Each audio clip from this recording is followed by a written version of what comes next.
is going to be a little bit of review from yesterday, but we're basically going to take a look at Thomas Jefferson and his administration on through a little bit of Madison at the beginning of the War of 1812. So we're going to try to get through about 12 years here today of U.S. history. So the election of 1800 is probably, well, not probably, at this point in history, it is the most important election in American history. Now, that's not really saying much. Washington wasn't elected. He was sort of appointed. So we really have only had one major election. So it's not really saying much to say that this was a major election. But it was. It puts Jefferson, who we know is a Democratic Republican, against Adams, who is the sitting president. He's running again, and Aaron Burr.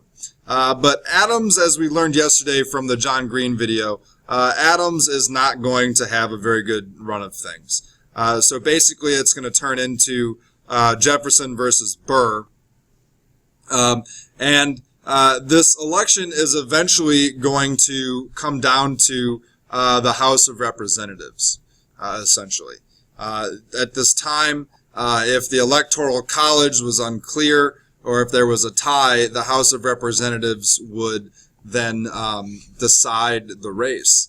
So essentially, and again, this is a bit of review from John Green's video yesterday, but the election basically saw that it was so divided that we get a perfect tie between Jefferson and Burr in the election. So they get the same number of votes, and then the House essentially has to vote on who is going to be president. Of course, we know who becomes our third president. It's not Aaron Burr. It is going to be Thomas Jefferson. So Jefferson wins a close vote in the House to become the third president. And Hamilton is the one who makes this happen, which is a bit confusing because Burr is a Federalist, and so is Hamilton. But Burr and Hamilton don't get along at all well. You remember our rap that we watched our Hamilton rap that we watched, what was it, last week? That rap was done from the perspective of Aaron Burr, who eventually is going to shoot and kill Hamilton in a duel. Particularly or partially because of this reason, because Hamilton gets in his way of becoming president. So Jefferson becomes president in the election of 1800, that is decided by the House of Representatives. Now, this is going to be important for a couple of reasons, mostly because this is the first time in American history where we're transferring power within political parties. So we have one political party, the Federalists, who, by the way, are never going to be important again. They're never going to hold the presidency again after this election.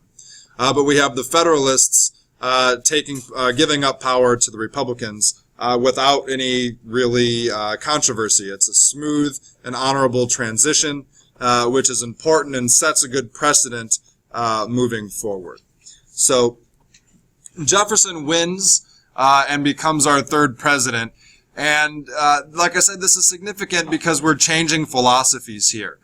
We've talked a little bit about the different philosophies of the Democratic Republicans and the Federalists, but the major one has to do with who should have governmental power, right? And remember, the Federalists were very big into what? What do they like to see with regards to governmental power?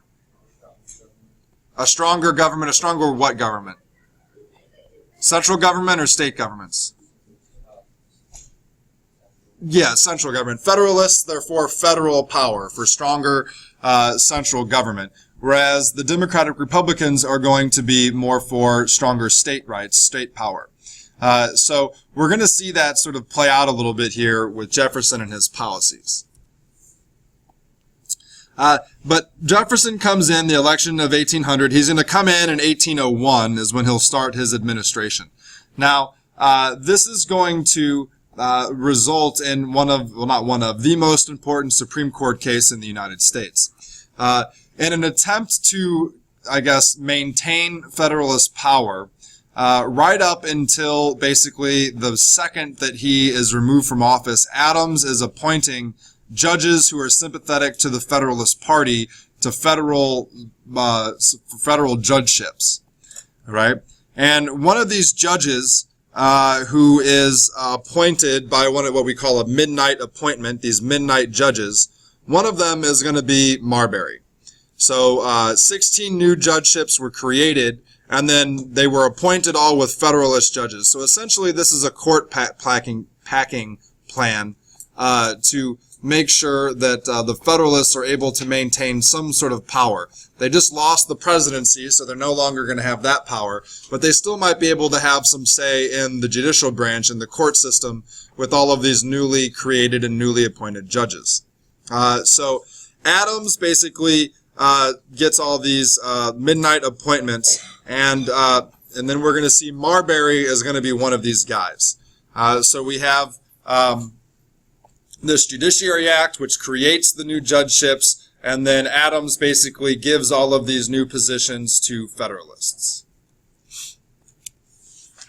And this is going to lead to Marbury versus Madison, because essentially what happens is Jefferson takes control, and he does not deliver the commission to the other judges. So essentially Marbury, who's one of the midnight judges, had gotten appointed to be a justice of the peace. And Jefferson doesn't deliver his appointment, essentially. So Adams appointed him, and then Jefferson says, no, we're not going to deliver these appointments. And Marbury sues the Secretary of State, who at the time is James Madison, so that's where we get the name Marbury versus Madison. Marbury sues to basically get his appointment. He wants to be a judge. The court is going to have to take up this issue. It goes all the way up to the Supreme Court, and John Marshall, who is going to be the Chief Justice of the Supreme Court, is a Federalist, and he essentially is going to write the opinion of the court here in Marbury versus Madison. So let's review a bit to government. Why is Marbury versus Madison the most important case in United States history?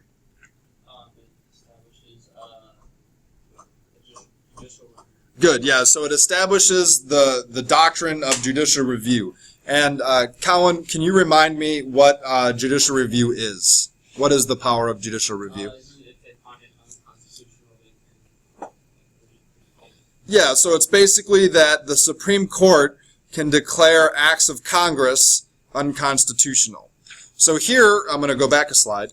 Here we have the Judiciary Act of 1801, which is a law which created the positions, the judgeships, that then were filled by Adams. So basically what Marshall is going to do, Marshall says that this law, the Judiciary Act of 1801, was unconstitutional. That Congress did not have the power to pass this law. That they sort of went beyond their constitutional powers to pass this Judiciary Act of 1801. So the ruling of the court is essentially that the case is dismissed because this case or this law was unconstitutional.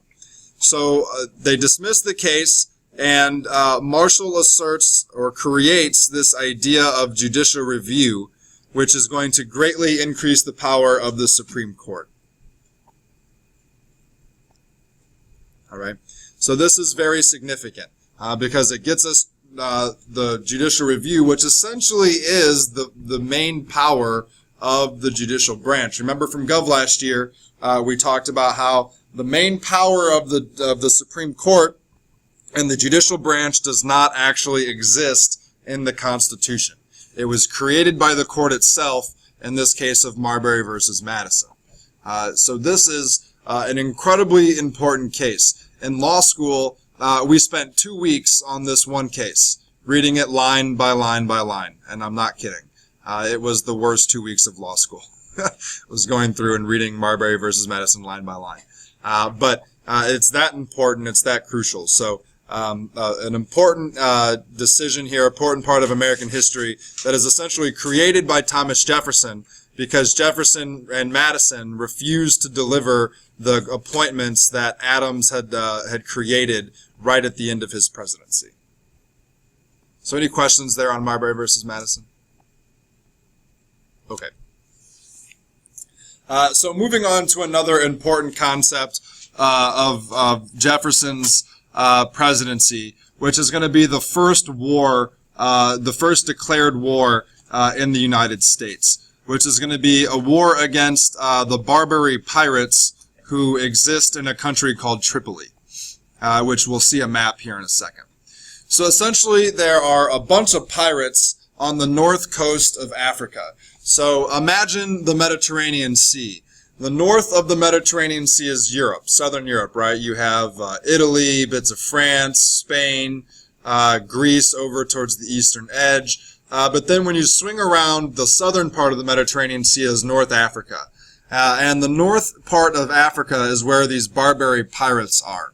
And they essentially are going to steal our cargo ships. We're trading a lot with countries in Europe, and they're essentially going to be pirating and boarding the ships and killing people and stealing them. So to prevent this, and to prevent any sort of hostile engagements there or violent engagement, Washington and Adams basically, quote-unquote, pay tribute, which is just bribing them.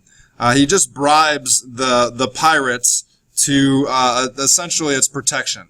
So this is like the mafia, right? How many of you guys watch The Sopranos? Have seen The Sopranos? This is basically what they're doing. They're basically paying for the pirates to quote-unquote protect their shipments. But what are they really paying them for? Roland, you've seen The Sopranos. What are they really paying them for?